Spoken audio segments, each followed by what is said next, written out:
خلاصہ ایاک نعبد و ایاک نستعین، یا اللہ صرف تیری بندگی، یا اللہ صرف تجھ سے مدد، ایاک سارے طرفوں سے، وَإِذَا سَأَلْتَ فَاسْأَلِ اللَّهِ وَإِذَا اسْتَعَنْتَ فَاسْتَعِنْ بِاللَّهِ ایاک، کہ یا اللہ صرف تیری بندگی اور یا اللہ صرف تجھی سے مانگنا، تیرے آگے جھولی بھر، دنیا بھی اسی سے مانگنی ہے اور آخرت بھی اسی سے مانگنی ہے۔ اللہ نے ہمیں دنیا پہلے سکھائی، آخرت بعد میں سکھائی۔ ربنا آتنا فی الدنیا حسنۃ وفی الآخرۃ حسنۃ وقنا عذاب النار۔ تو سارے آسمانی کتابوں کا خلاصہ یہ ایک جملہ ہے، ایاک نعبد۔ اور بندگی صرف نماز نہیں بلکہ پوری زندگی اللہ کی چاہت میں گم ہو جائے، ڈھل جائے، اور ہر ضرورت میں اللہ کی طرف ہاتھ اٹھے، مخلوق کی طرف ہاتھ، ایک ہوتا ہے ایک دوسرے کی مدد کے لیے، بھائی اپنا ٹریکٹر دینا، یار میری ہمارے ہاں ہم نے اپنی مثال دینی، جب ایک دم زمین تیار کرنے کا وقت آتا ہے تو وہ 3 ٹریکٹر بھی کافی نہیں ہوتے، تو ہم کہتے ہیں جی ذرا اپنا ٹریکٹر بھیج دینا، ایک ہی دن میں ہماری زمین ساری تیار ہو جائے۔ یہ ایک دوسرے کی امداد باہمی ہے۔ مدد جہاں انسان بے بس ہے، صرف اللہ ہی کر سکتا ہے، ان چیزوں میں اللہ کے سامنے جھولی پھیلانا، اسی کو پکارنا، اسی کے آگے ہاتھ پھیلانا اور اسی کے آگے سر جھکانا۔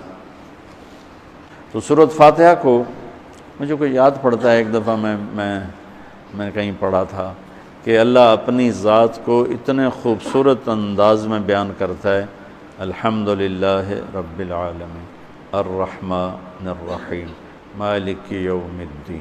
یہ تو غیب کے صیغے کے ساتھ بات ہو رہی، لیکن اللہ اپنی ذات کو اس قدر خوبصورت انداز میں بیان کرتا ہے کہ ان 4 لفظوں میں اللہ سامنے آ جاتا ہے، تو سننے والا اللہ کو سامنے دیکھ کر کہتا ہے ایاک نعبد، تیری ہی بندگی کرتے ہیں، وایاک نستعین، تجھی سے مانگتے ہیں، کیونکہ اللہ کو دینے کے لیے کہیں سے مانگنا نہیں پڑتا۔ وہ میں تھا گاؤں میں، تو ایک ہمارا رشتہ دار برادری، میں نے سب سے دوستی لگا کے رکھی، سب سے ملتا ہوں۔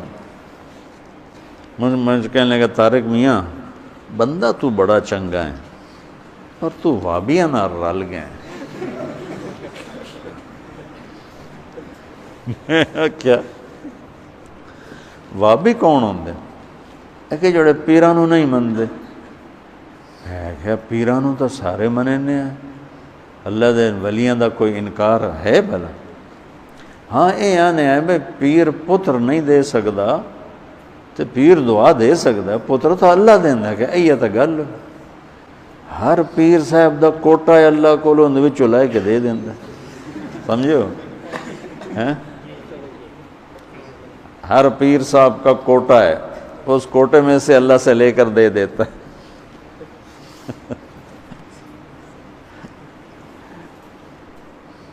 علم و باج کرے فقیری، کافر مرے دیوانہ ہو، ساسے وریاں کرے عبادت کلو، اللہ تو رہے بیگانہ ہو۔ سلطان باہو رحمۃ اللہ علیہ کے 2 بول ہیں۔ تو ابراہیم علیہ السلام نے آگ میں جاتے ہوئے جبریل اور ہوا کے فرشتوں کو کہہ دیا تھا اما الیک فلا واما الی اللہ فنعم ایاک نعبد و ایاک نستعین۔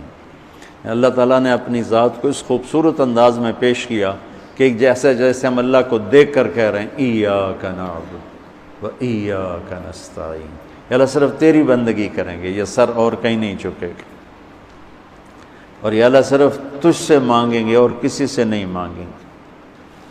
قرآن وہ میں نے پہلے ایک مثال سے بتا دیا، یہ استعانت بالغیر نہیں ہے، بھائی مجھے قرض چاہیے اب مجھے 1 لاکھ روپیہ دے دیں، یہ اس میں نہیں آتا ہے۔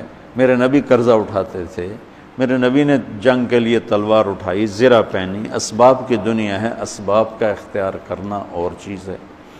اور جن چیزوں میں اللہ کے سوا کوئی کرنے والا نہیں وہ لوگوں کے سامنے ہاتھ پھیلا دینا۔ ادھر ہم لیا گئے تو وہاں ایک پیر جگی گدی تھی، تو ان کے پیر صاحب سے ملاقات کی، انہوں نے بہت محبت کی، تو ہم فاتحہ پڑھنے گئے تو وہاں ان پڑھ عورتیں بیٹھے، پیر جگی پتر دیویں آ، پیر جگی پتر دیویں آ۔ اللہ ان کو معاف کر دے گا، ان کو پتہ ہی کوئی نہیں ہے کہ پتر کون دیتا ہے، وہ سمجھے پیر ہی دیتا ہے، پیر جگی پتر دیویں آ۔ تو استعانت صرف اللہ سے۔ اگر آپ نماز کی عادت ڈال لو نا، آپ پڑھتے ہو لیکن ہر حاجت میں مصلی پہ آ جاؤ، پھر آپ کو ایاک نستعین کا مزہ آئے گا۔ اپنی حاجت نماز کے ذریعے اللہ کے سامنے رکھو۔ ایک بدو طواف کر رہا تھا، یا اللہ تجھے پتہ ہے نا میں بھی بھوکا ہوں اور میری اونٹنی بھی بھوکی ہے، اور مجھے کھانے کو میرے بچے بھی بھوکے اور میں بھی بھوکا۔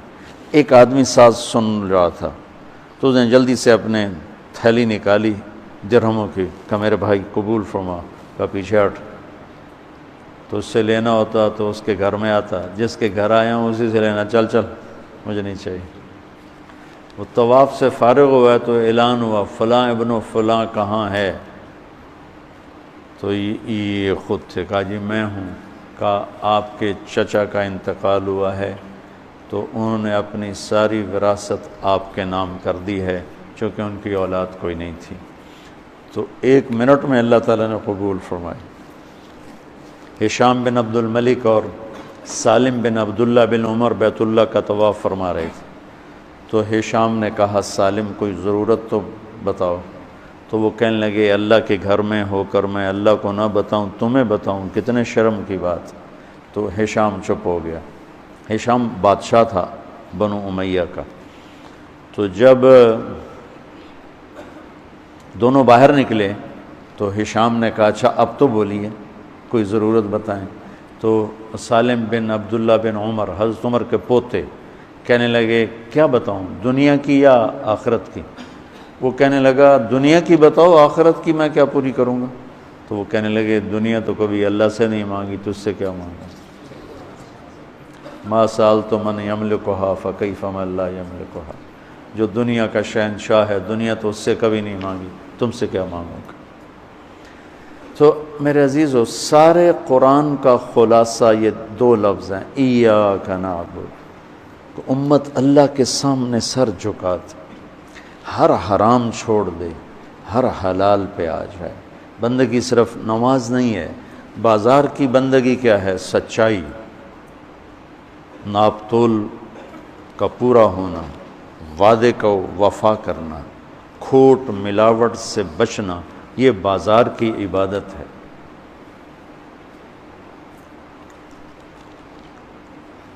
اقتدار کی عبادت کیا ہے؟ ظلم سے بچنا، اپنی طاقت سے کسی پہ ظلم نہ کرنا، انصاف کو ہاتھ سے نہ جانے دینا۔ وکالت کی، عدالت کی عبادت کیا ہے؟ ظالم کا ساتھ نہ دینا۔ سیاست کی عدالت کی عبادت کیا ہے؟ دنیاوی مفاد نہ اٹھانا، بلکہ قومی مفاد کے لیے اپنے آپ کو پیش کرنا۔ گھر کی بندگی کیا ہے؟ ماں باپ ہیں تو ان کی آنکھوں کی ٹھنڈک بننا، بیوی ہے تو اس کے دامن کو خوشیوں سے بھرنا، اولاد ہے تو ان کو ایسی محبت دینا جیسے میرے نبی حسنین کو دے کر گئے تھے۔ یہ اس طرح عبادت پھیلی ہوئی ہے۔ بہن بھائی ہیں تو ان کے ساتھ شیر و شکر ہو کے رہنا، ان کی کمیاں زیادتیوں سے درگزر کرنا، یہ ایاک نعبد ہے۔ صرف نماز کے اندر نہیں ہے ایاک نعبد، بلکہ پوری زندگی ایاک نعبد ہے۔ تو میں کہا کرتا ہوں سچائی، دیانتداری اور انصاف، یہ 3 چیزیں اگر آپ کے اور میرے اندر ہیں تو ہماری پوری زندگی عبادت بن جائے گی، پوری زندگی بندگی بن جائے گی۔ وَإِيَّاكَ نَسْتَعِينُ، جب اس کے سامنے سر جھکاؤ گے پھر ہاتھ اٹھاؤ گے تو مزہ بھی آئے گا، مانگنے کا بھی، اس کے دینے کا بھی۔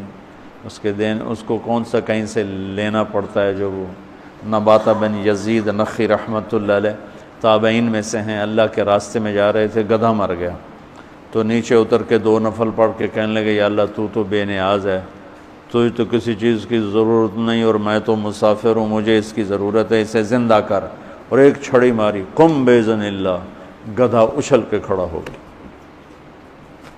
اور امام شعبی، شافعی نہیں شعبی فرماتے ہیں کہ میں نے اس گدھے کو دمشق کے بازار میں فروخت ہوتے دیکھا، اور وہ نباتا پہلے فوت ہوئے، کھوتا بعد وچ مریا، ایسی دعا قبول ہوئی۔